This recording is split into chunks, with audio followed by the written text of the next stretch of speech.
ఒడిశాలోని పూరీలో అత్యంత ప్రతిష్టాత్మకంగా నిర్వహించే జగన్నాథ యాత్రను ప్రతి భారతీయుడు కనీసం ఒక్కసారైనా చూసి తరించాలని భావించే ఆధ్యాత్మిక సందర్భం. దేశ విదేశాల నుంచి ప్రతి సంవత్సరం లక్షలాది మంది భక్తులు జగన్నాథ యాత్ర చూసేదానికి తరలివస్తారు. ఈ యాత్ర ఎందుకు ఇంత ప్రత్యేకం?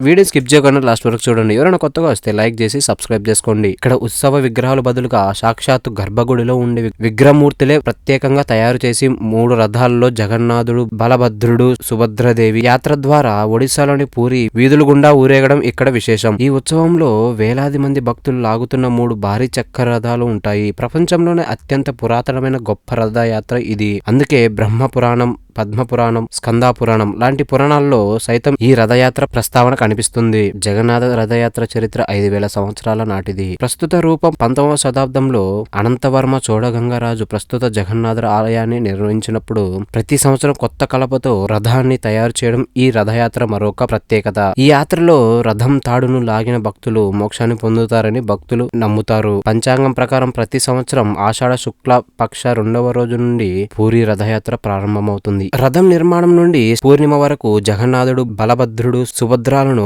108 కలశాలతో స్నానం చేస్తారు. దీని తర్వాత జూన్ 20న గుండించిన ఆలయం శుభ్రం చేయబడుతుంది. గుండించిన ఆలయం అనేది దేవుని అత్తగారిల్లు. రథయాత్రలో భాగంగా జగన్నాథుడు తన అత్త ఇంటికి వెళ్లి ఆ మరుసటి రోజు అంటే జూన్ 27న రథయాత్రను నిర్వహిస్తారు. ఈ రోజున భగవంతుడు శ్రీ మందిర్ నుండి 3 గొప్ప రథాలలో గుండించి ఆలయాన్ని బయలుదేరుతాడు. రథయాత్ర 9 రోజుల పాటు కొనసాగిన తిరుగు ప్రయాణం బహుదా యాత్ర జూలై 5న సాగుతుంది. ఈ సందర్భంలో జగన్నాథుడు మళ్లీ సోదరి సుభద్ర, సోదరుడు బలభద్రతో కలిసి శ్రీమందిర్కు బయలుదేరుతాడు. అంతేకాకుండా ఇక్కడ ప్రతి రథానికి ఒక ప్రత్యేకత ఉంది. ముందుగా జగన్నాథుడు రథం అంటే నందిఘోష. విశ్వప్రభు అయిన జగన్నాథుడు 3 రథాలతో అత్యంత గొప్పదైన నందిఘోష రథంలో స్వారీ చేస్తాడు.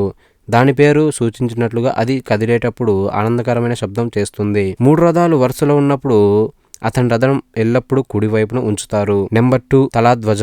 బలభద్ర ప్రభువు రథం. జగన్నాథుడు అన్నయ్య అయిన బలభద్రుడు తలాధ్వజం రథంలో ప్రయాణిస్తాడు. తలాధ్వజం అనే పేరు దాని జెండాపై ఉన్న తాళవృక్షాన్ని సూచిస్తుంది. బలరాముడు రూపంగా పరిగణించబడిన బలభద్రుడు ఈ రథంలో స్వారీ చేస్తాడు. అతని రథం సాధారణంగా ఊరేగింపులో ఎడం వైపు ఉంచుతారు. దర్పదలన. సుభద్రదేవి రథం. అతి చిన్నదైనప్పటికీ అత్యంత అలంకరించబడిన రథం జగన్నాథుడు మరియు బలభద్రుడు సోదరు అయిన సుభద్రదేవి చెందినది. దర్పదలన అనే పేరుకు గర్వాన్ని నాశనం చేసేది అని అర్థం. దేవత తన భక్తుల నుండి అహాన్ని ఎలా తొలగిస్తుందో చూపిస్తుంది. పండుగ సమయంలో సుభద్రాదేవి రథాన్ని ఆమె సోదరులు రథాలు మధ్య ఉంచుతారు.